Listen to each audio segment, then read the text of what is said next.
Alright, what's up guys, NQ10 here, and yesterday I watched the KSI Show, which I paid $22 for, and I liked it. I was a bit disappointed. I'll give it a 7, but they're getting a lot of mixed reactions. KSI is getting a lot of mixed reactions, you know. Some people like this, some people felt robbed, they felt scammed. Well, here's the thing though. In the UK or in any other country, you paid 15 euros. You didn't really pay much. You know, I lost $22. And I can understand. There are strengths and weaknesses of the show. So I'll say the pros and cons. So the pros of the KSI Show. Production. The production was unbelievable. It really felt realistic. It felt amazing. The live performances, he did well. He can do well performing live. I thought that was great. I thought all the guests did pretty well. What else was a positive strength?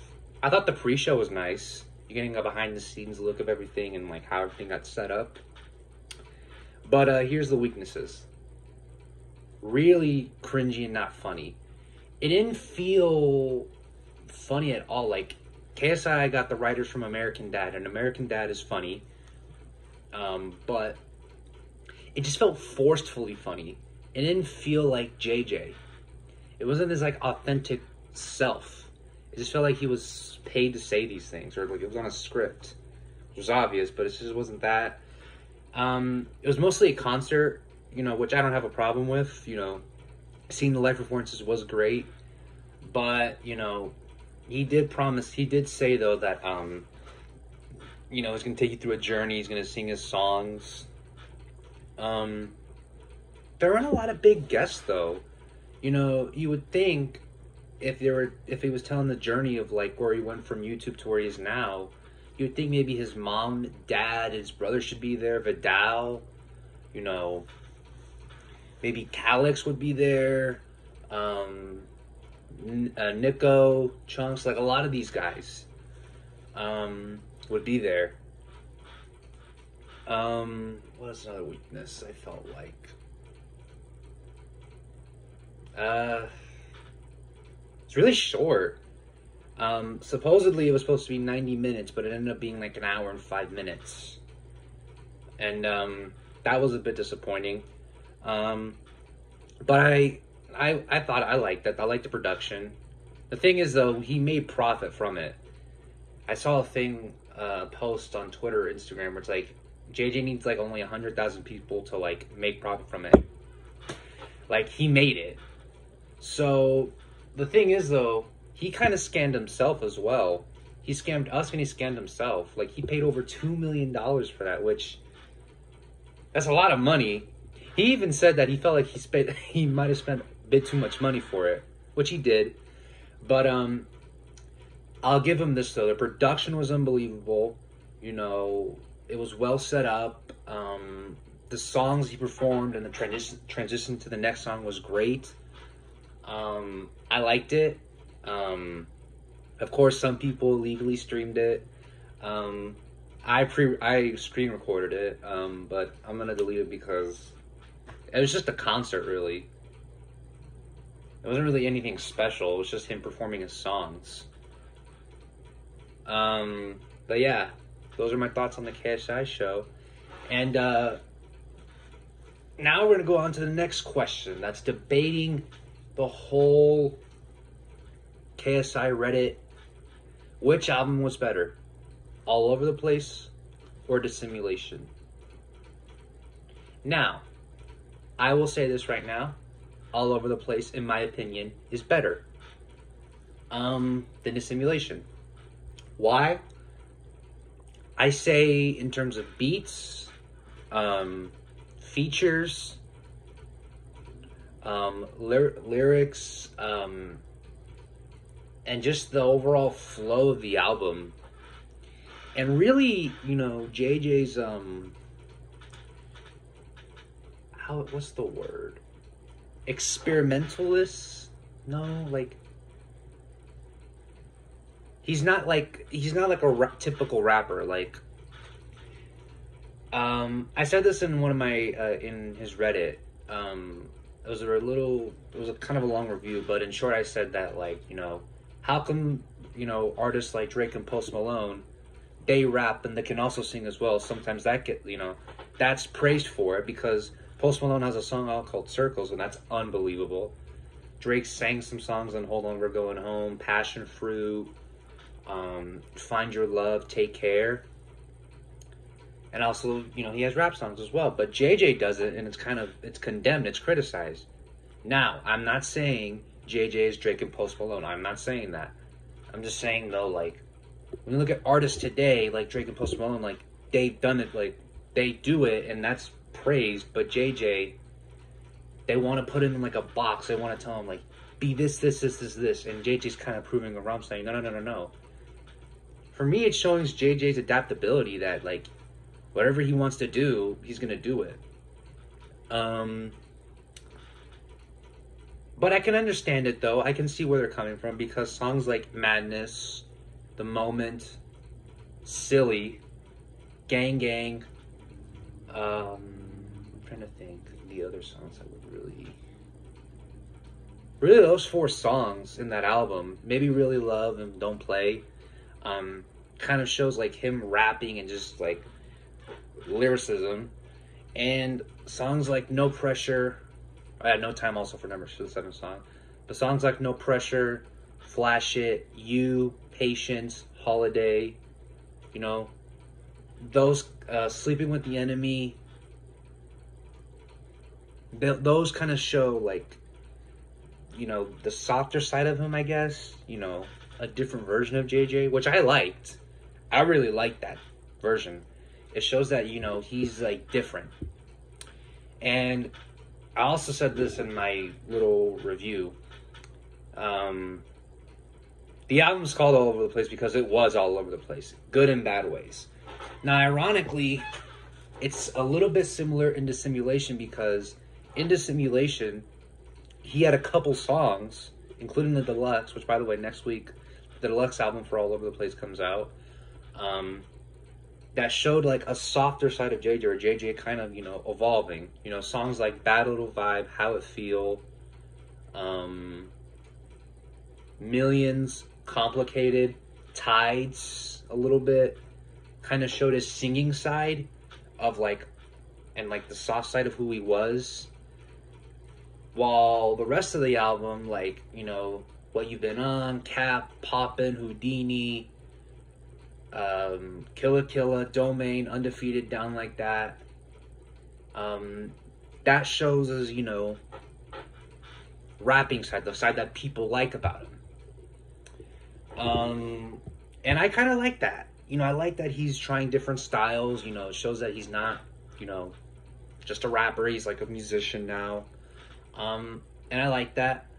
In terms of the length of the album, I felt like the album was a bit short. I felt like maybe for some of the songs he could have added another verse and it would have been sick. Like maybe number 2 could have added another verse. No Time maybe could have had another verse. Madness would have been sick for a 3rd verse, because Madness was just one of his best tracks.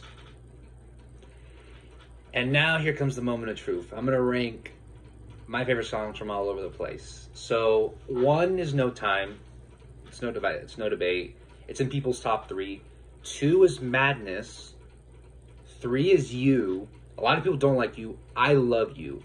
Even though people call that, like, Passion Fruit 2.0. I love Passion Fruit. That's a great song. You, it really is just a great song.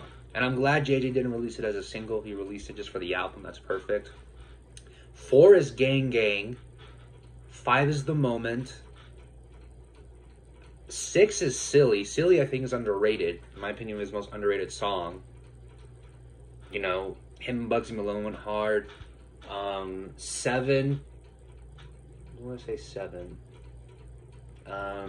Number 2. It kind of slightly disappointed, but, it's kind of grown on me. Number 8. Really Love. 9, Don't Play. 10, Patience. 11, Holiday. 12,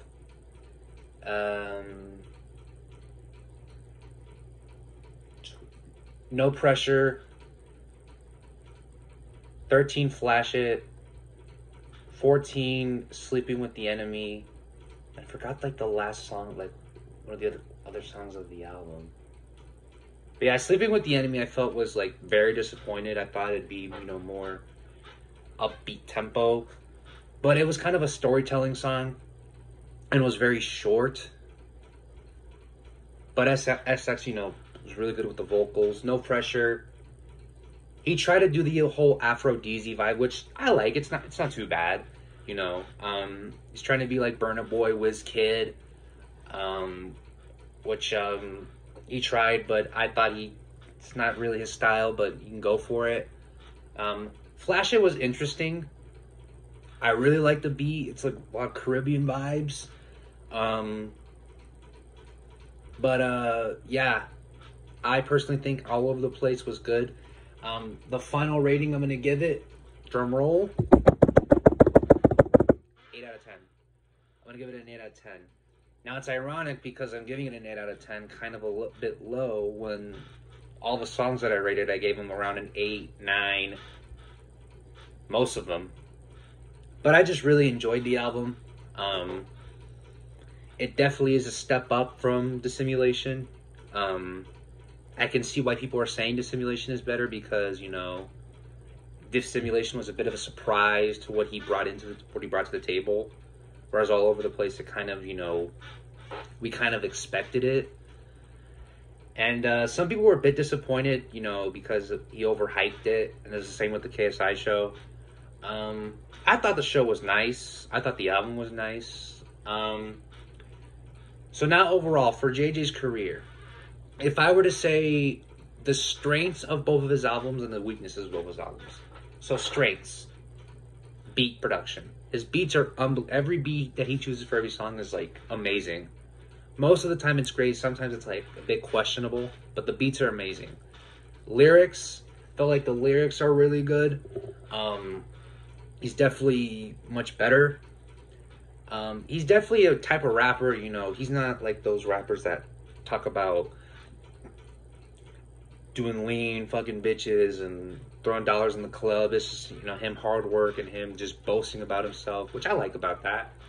The features, I think, they fit the beat, you know. They fit the beat for what he has, you know, like the song Gang Gang, like J1 and Dino, it's perfect. Houdini from Dissimulation, Tion Wayne and Swarms, that fits it perfectly. Anybody else, it wouldn't work. It wouldn't work with Stormzy, it wouldn't work with Dave, it wouldn't work with Burna Boy, it works perfectly. I think maybe the length of the album, it's not super long. You know, it's about 15, 16, you know, 12 to 15 songs, so not too bad. The length is pretty good. Alright, weaknesses. The features. It's a strength and a weakness, ironically. It's a strength because the features fit well. It's a weakness because there's a whole narrative around KSI that he gets carried by the features. And there are some instances where he did. Like number 2. I felt like 21 Savage had a better verse than JJ. Bad Little Vibe from Dissimulation. I thought Jeremiah killed it, even though he only sang like the same thing.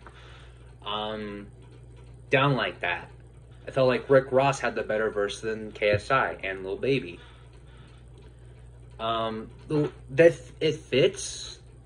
But the thing with JJ though is what he has to realize is that in some of the songs where he's just rapping by himself, like Madness, The Moment, Domain, Undefeated, What You've Been On, like when he's just rapping by himself and just speaking from the heart, like he sounds really good. Like Madness was hard, it went nuts. Domain went nuts. Undefeated, one of his underrated songs, went nuts. The Moment went hard. You know, he goes hard. And that's, I think, you know, I get it, you know, features are good, but, you know, for JJ, if he wants to show that he's not just a regular YouTuber, he's like a rapper that he wants respect on his name, he's going to have to start doing albums, future albums, where it's just mostly him. It's just got to be him. You know, Him from the Heart. You know, features are good and all that, but for me, if he was doing a 12-song album, maybe around 7 to 8, it's just him, just songs that he wrote by himself and maybe 4 other features. I know that's crazy, but, you know, if he wants to prove himself, if he wants to be up there with the Days, the Stormzy's, AJ Tracy's of the world, if he wants to be that, he's going to have to do that. I do think, though, the other weakness I will say, though, is the auto-tune. I think there's some instances where the auto-tune works, and there's some instances where it's like it's not necessary. But over time, like, the auto-tune, you get used to it. I can see what he's trying to do. He's trying to do, like, a Travis Scott-ish type of thing. And he's not Travis Scott, by the way. I'm not comparing him to that. But, you know, it's working. It's working for him. So, what does he need to do to be better? I think for his next album, I don't think he should release an album till like in 2 years maybe, which, again, that's my opinion. You know, maybe improve more. Maybe release like an EP. Heck, release an EP called Knowledge, Strength, and Integrity. And all 3 of the songs, just him. Just him. Because, you know, I want to see if he can do a whole EP just by himself. Just by himself. And I think he can. He's done it before. But overall, I think JJ's headed in the right direction in terms of being a rapper in the mainstream media. I do think, though, that he has a lot going forward for him that's going to work. And, yeah, also, there's a case for him that he's the GOAT of YouTube. He might be the GOAT of YouTube. Now, that's a discussion for another day, but name another YouTuber that out there that could have an album that potentially could be #1 by this Friday. And it has a chance to be #1, because there's been also some mixed reviews for the Pop Smoke album, because Pop Smoke, there was an interview that was released a while ago before he died, where he said that he doesn't like doing songs with other people. And what has Pop Smoke's record company done, or label, released 2 albums with a lot of features. Like the last one, this last album he had, released this Friday. It had Dua Lipa, Chris Brown, 42 Doug, 21 Savage, Pusheidi, I want to say, Lil Durk. Like, that's really disrespecting what Pop Smoke wanted. So it, you know, and some of the songs are kind of mid as well. I mean, some of JJ's songs are also mid as well, and Pop Smoke is better than JJ. I'm just saying. Let me say that before people come and kill me. But he has a chance to go #1. But that's my original point. Name a YouTuber out there that could have done what JJ done. Think about his first 2 albums. Think about his first album. These were the features in his first album. Offset, Lil Pump. Sorry about that. Somebody needed me at the door. Anyway, these were the features on his first album for JJ. Offset, Lil Pump, Smoke Perp, Jeremiah, Trippie Redd, Ayanna Lee,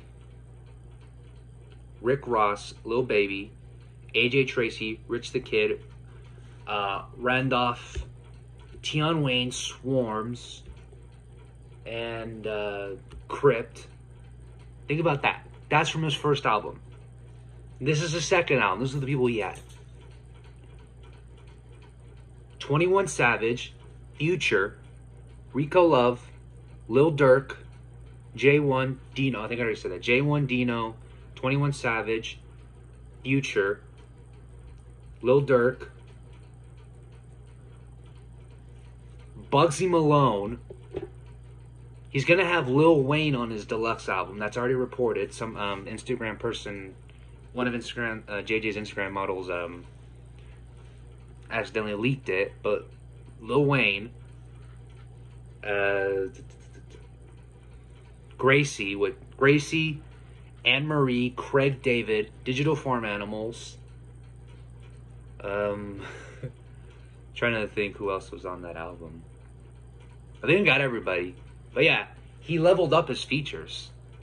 Not, I personally think the features from his first album were a little bit better than his second one, but still, to go from that to that is unbelievable. Think about those are his first two albums. He's had 21 Savage, Lil Durk, Future, Trippie Redd, Offset, AJ Tracy in his first two albums. Think about what could have in the future. Dave, Stormzy, which I think that'd be great. Who knows? Maybe Post Malone, Drake, J. Cole. Now that's out of the realm, but imagine though.